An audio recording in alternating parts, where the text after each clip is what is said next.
Shalom, beloved family in Christ. As we worship together, let us give our best praise and worship. Let's sing together.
Let us pray.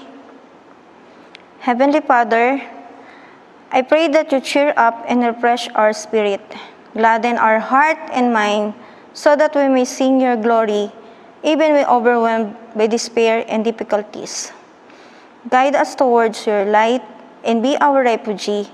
With you upon us, we no longer feel sorrow or grief. In your mercy, we can rejoice in everlasting happiness and joy. We place our anxieties and worries of your feet in the faith that you give us each challenge so that we may win over and learn. And the start of each day, Lord God, help us to recognize you above all else. Enlighten the eyes of our heart that we might see you and notice how you're at work through our lives. And all of us in Solteenlaït family, give us wisdom, Lord, to make the best choices. Fill us with the desire to seek you after you more than anything else in this world. Let your spirit and power breathe in us, through us. And that joy is never dependent on our circumstances, but it is our true and lasting strength. No matter what we're up against, we ask for your grace to cover our lives this day. Almighty God, we bless you for our lives. We give praise for your abundant mercy and grace we receive. We thank you for your faithfulness, even though we are not faithful to you. Forgive us, Lord Jesus. And please, give us all around peace in our mind, body, soul, and spirit. Heal us and teach us to cope with griefs and stresses of life. Teach us to suffer in silence. And teach us what it means to have faith in silence when we face trials that are beyond our understanding. Help us, Lord, to find peace. Help us be joyful in hope, patient in affliction, and faithful in prayer. You set all things in accordance to your time. Remind us to wait and patiently find peace in your plan. And Lord God, guide our pastor in his revelation of your word, and fill him with thy Holy Spirit in the revelation of thy words. And all of us in the Solteenlaït family, and our families and friends, bless us with joy and stability in life, even in our life of faith. We thank you, Lord. We need you, Lord God. This is our prayer in the name of our Lord Jesus. Amen.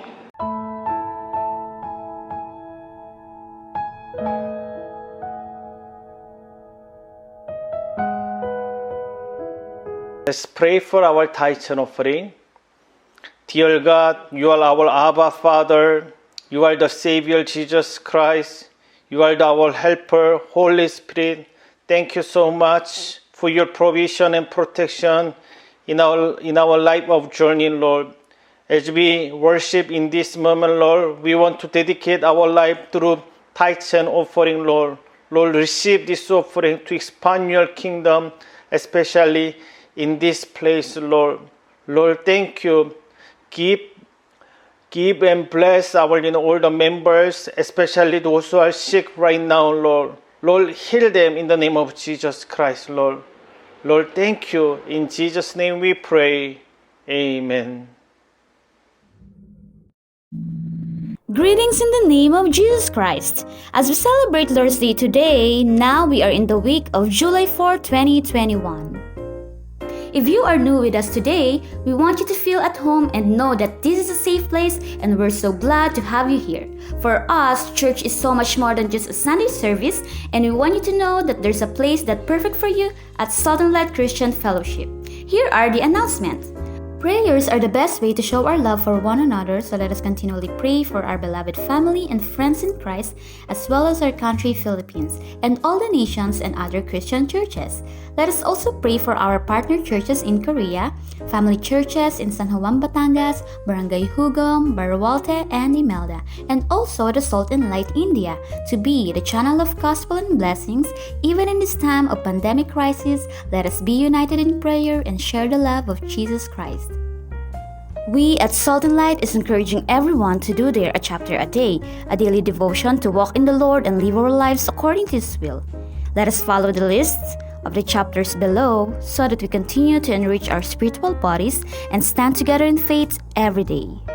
For this week, our memory verse will be 1 John chapter 1 verse 9. You may memorize this verse in English or Tagalog.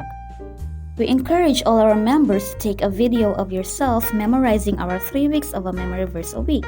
Through this, we are helping one another to grow spiritually with faith and obedience to God. We encourage the following person to lead us in prayer. Please prepare a manuscript of your prayer and be notified for your respective schedule for the month of July and for the month of August. We encourage everyone to pray and be connected in Jesus. If you have any prayer requests, we have a Prayer Warriors hotline and you can reach us either through text messaging or at the Facebook page of Salt and Light Christian Fellowship. Updates are uploaded every Wednesday at our YouTube channel of Salt and Light On. We invite you to Salt and Light Kids Online, our YouTube platform designed to share the love of Jesus Christ. Little Warriors, our children ministry of Salt and Light, is uploaded every Saturday mornings with Bible stories, song and dance, and all the fun for you. Enjoy watching our Bible trivia hosted by Mr. Wisdom, where we can learn all about the Bible and grow in the knowledge and wisdom of God. Kindly share with the precious children around you that our kids may continue to dream big and grow, learning more about our awesome Jesus. You may check out our YouTube channel of Salt and Light Kids for our weekly uploads. Due to the increasing numbers of COVID-19 cases, we highly recommend our members to get vaccinated as soon as possible because each of us matters. COVID-19 vaccination will help protect you from getting COVID-19, and if we follow the rules and consistently obey all the protocols we have, we stand the best chance of getting our families, church members, communities, schools, and workplace safety. Stay indoors, wash hands, wear masks, and keep social distance should always be followed. Remember that following these universal guidelines and reminding your friends and families to do the same will lessen the impact and spread of COVID-19. Always remember, God is with us. Have a blessed week ahead. This is Salt and Light Christian Fellowship. Let's read our Bible in Ezra chapter 3 verses 10 to 13. When the builders laid the foundation of the temple of the Lord, the priests in their vestments and with trumpets, and the Levites, the sons of Asaph, with cymbals, took their places to praise the Lord, as prescribed by David, king of Israel. With praise and thanksgiving they sang to the Lord. He is good, His love to Israel endures forever. And all the people gave a great shout of praise to the Lord, because the foundation of the house of the Lord was laid. But many of the older priests and Levites and family heads who had seen the former temple wept aloud when they saw the foundation of this temple being laid, while many others shouted for joy.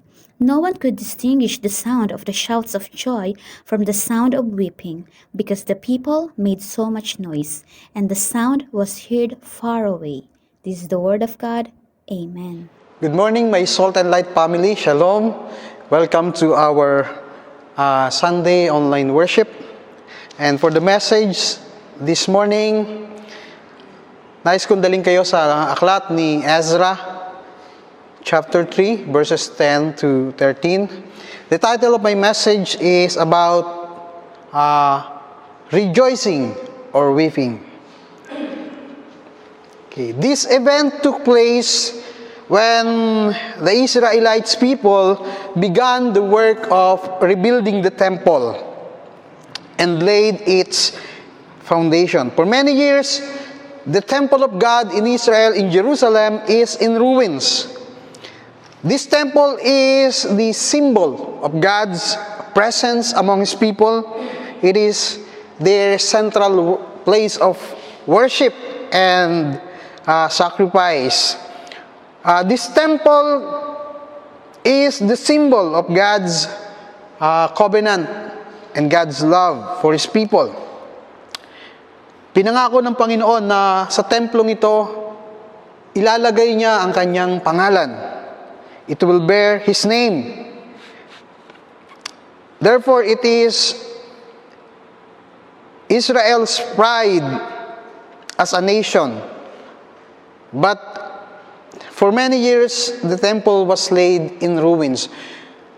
During the Babylonian captivity, ang Israel ay binihag ng Babylonia at sinira nila ang templo na itinayo ni Haring Solomon. But after many years of captivity in Babylon, Israel was allowed to return to Jerusalem under the new empire, under a new king, King Cyrus of the Persian Empire. Let me read Ezra chapter 2, verse 68 hanggang verse 70. When they arrived at the house of the Lord in Jerusalem, some of the heads of the families gave freewill offerings toward the rebuilding of the house of God on its site. According to their ability, they gave to the treasury for this work 61,000 drachmas of gold, 5,000 minas of silver, and 100 priestly garments. The priests, the Levites, the singers, the gatekeepers, and the temple servants settled in their own towns, along with some of the other people, and the rest of the Israelites settled in their towns.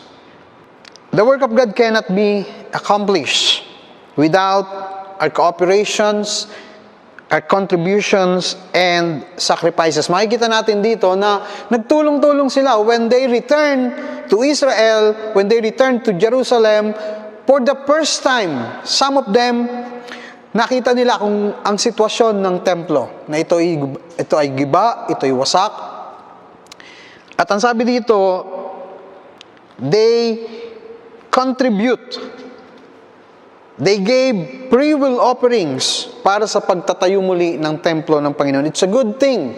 Napakagandang bagay po nito. Dahil ang gawain po ng Panginoon ay mabubuo, maitatatag, may pagpapatuloy lamang kung tayo'y nagtutulungan, kung tayo ay nakikipag-cooperate sa ating church, sa gawain ng Panginoon. When they saw the ruins, they know they have to do something. And so they started the work of rebuilding the temple. And when they laid the foundation of the temple, they have a great assembly. Nagtipon-tipon po sila para sa isang pagpapasalamat at pagpupuri sa Panginoon. Let me read in chapter 3. When the 7th month came and the Israelites had settled in their towns, the people assembled as one man in Jerusalem. Verse 10, and when the builders laid the foundation of the temple of the Lord, the priests in their vestments and with trumpets, and the Levites, the sons of Asaph, with cymbals took their places to praise the Lord, as prescribed by David, king of Israel. With praise and thanksgiving, they sang to the Lord, He is good. His love to Israel endures forever. And all the people gave a great shout of praise to the Lord because the foundation of the house of the Lord was laid. But many of the older priests and Levites and family heads who had seen the former temple wept aloud when they saw the foundation of this temple being laid, while many others shouted for joy. Ang makikita po natin dito, it is an appointed time to assemble and rejoice and thank God. Pasalamatan ng Panginoon, magpuri sa Diyos sapagkat sa pagkakataong ito, napasimula nila ang pagtatayo muli ng templo. And they were there to praise God, to thank God.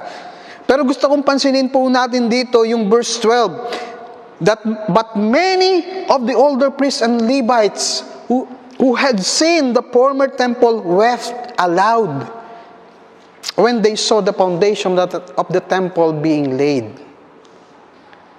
Through different reactions from two different generations. Ang gusto ko po makita natin dito, many people are rejoicing, praising God, thanking God, but there are some who are weeping loud. Sila'y nanangis. Sila na mga nakakita ng dating larawan, itsura ng sitwasyon ng templo noon, umiiyak sila. The world we are living now is in a confused state. I call this generation a confused generation because sa pagdami, sa pagsagana ng kaalaman, ng karunungan, ang tao ay nalilito. We are not in accord with the issues of society. We debate which is really good or which is bad, what is acceptable or what is not. Because everybody now has an opinion. The social media makes the society believes in lies. That's the problem of our generation. And these lies confuse our minds. Nililito nito, dinadaya ang ating mga kaisipan. And that's the problem of this younger generation. You are confused on what is right or what is wrong.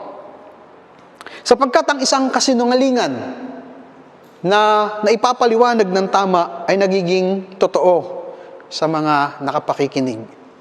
At ang isang katotohanan na hindi mo maipaliwanag ng tama ay nagiging mali sa pandinig ng mga nakakarinig. They stop the media, the social media, the television, the drama, the teleseries, feed our minds with garbage and wrong information, slowly decaying our moral resolves and biblical principles. For example, meron akong napanood sa TV, sa isang palabas sa TV, tungkol sa isang miyembro ng LGBT community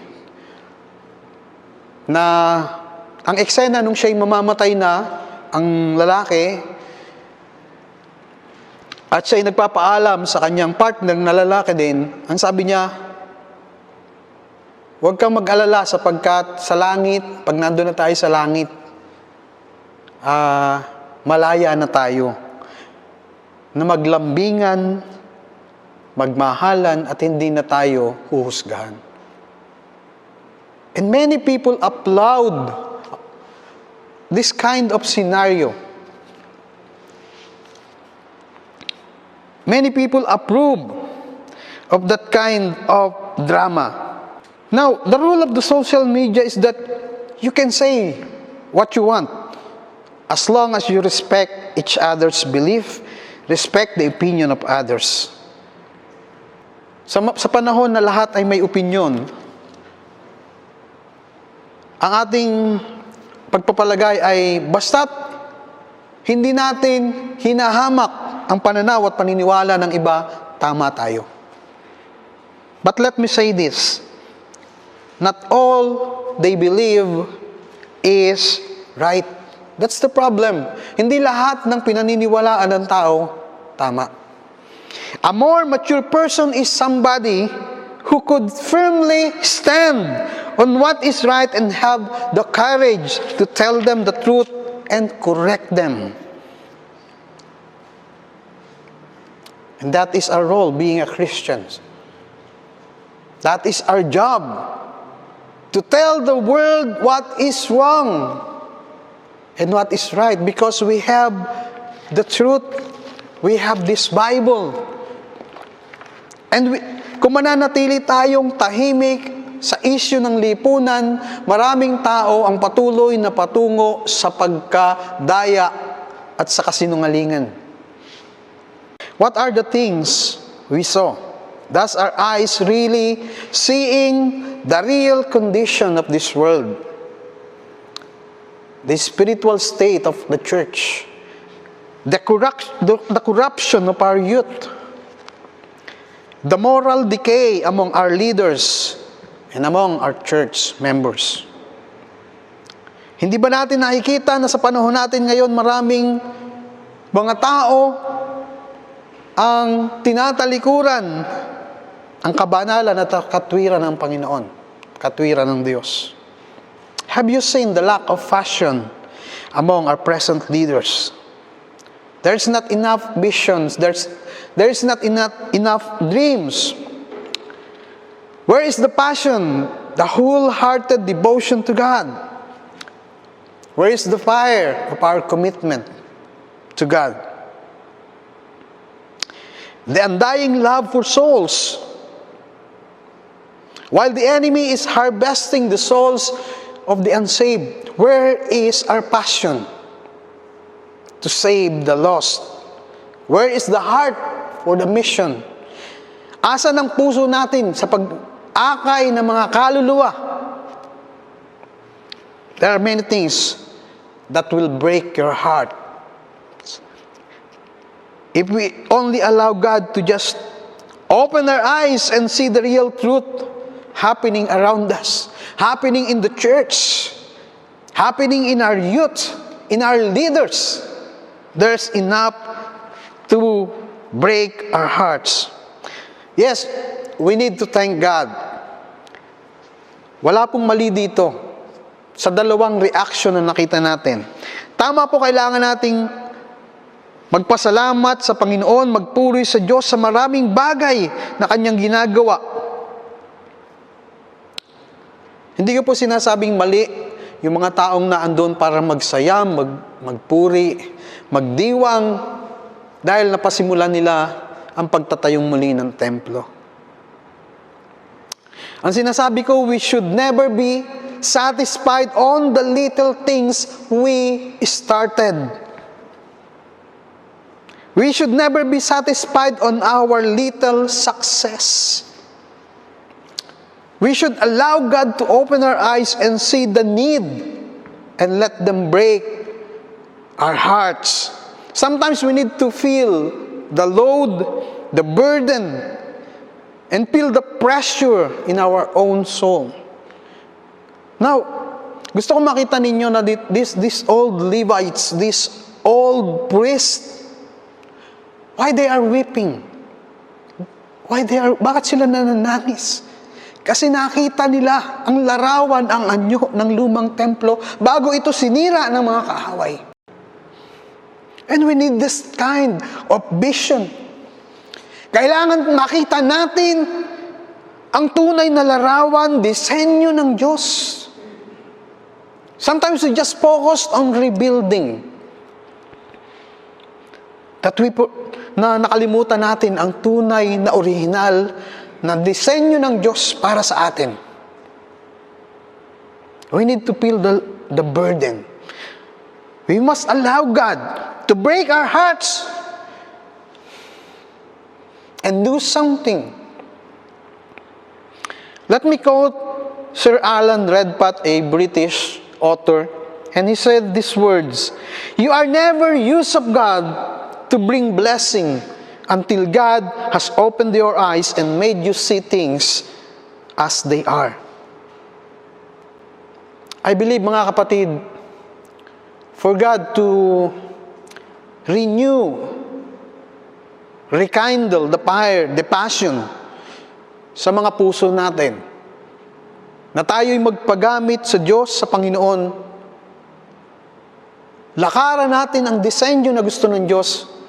Kailangan hayaan nating makita ng ating mga espiritual na mga mata ang katotohanan ng sitwasyon na meron ngayon ang ating mundo, ang ating church, ang ating pamilya. Bukas pa ba ang ating mga mata sa disenyo na inilagay ng Diyos at two kinds of generation? I pray that you younger generation, makita ninyo ang pangitain na gustong ipakita ng Panginoon. Do not be satisfied. Never be satisfied on the things that you started. Let me quote a prayer na I wrote it down many years ago, nakasulat sa note ko. Hindi ko alam kung saan ko ito nakuha. But let me end this message by quoting this prayer. Disturb us, Lord, when we are all well too pleased with ourselves. When our dreams have come true because we have dreamed too little. When we arrive safely because we sailed too close to the shore. When we are too satisfied in our success and accomplishments, disturb us, O Lord. Sabi ron, Tagalogin ko, bagabagin mo kami, Panginoon. Kung kami man ay nasisiyahan na sa aming mga buhay, kung ang aming mga pangarap ay natupad, sapagkat nangarap lang kami ng kakaunti. Kung kami ay nakarating sa dalampasigan ng ligtas, sapagkat hindi naman kami tunay na lumayo. When we are satisfied in our success and accomplishment, disturb us, O Lord. Gambalain mo kami, Panginoon. Saan po natin inilalagay ang ating pangarap para sa gawain ng Diyos? Are you satisfied with what you are doing right now?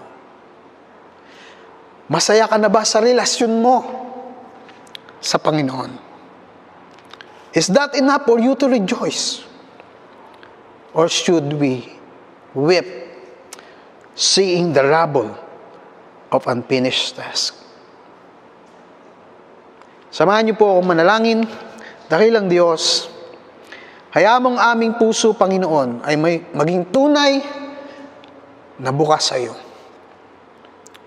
Ang aming mga mata ay makita namin, magkaroon kami ng tamang definition ng tunay na kalagayan ng aming personal na kaugnayan sa iyo at ng aming kaugnayan sa church. I pray that the Salt and Light family will be more sensitive to the issues na meron po kami, Panginoon. Ang kalagayan po ng aming relasyon sa iyo ay higit mong pagtibayin, pagningasin, pag-alabin, Panginoon. At ang makita namin ay hindi ang guho, hindi ang gibang mga pader, kundi makita namin itinatayo ang isang templo na magbibigay ng tunay na karangalan sa iyo. Sa iyo lamang, Panginoon. In Jesus' name, Amen.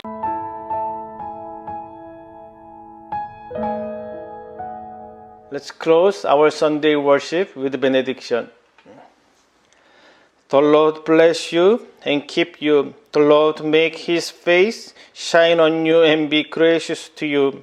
The Lord turn His face toward you and give you peace. May the grace of the Lord Jesus Christ and the love of God and the fellowship of the Holy Spirit be with you all. Amen.